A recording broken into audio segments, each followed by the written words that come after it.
मान्य सदस्यहरू मान्य सदस्यहरू मान्य सदस्यहरू मान्य सदस्यहरू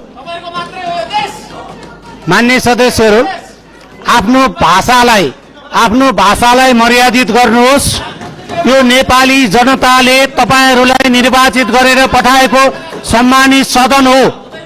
सभामुखले आफ्ना कुरा राख्न खोज्दै गर्दा शान्त भएर सुनिदिनुहोस्।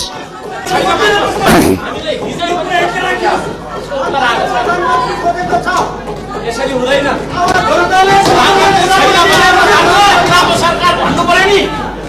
प्रधानमन्त्री बिनाको सरकार भन्नु पर्यो। प्रधानमन्त्री उपस्थित नभइकन केही पनि हुँदैन।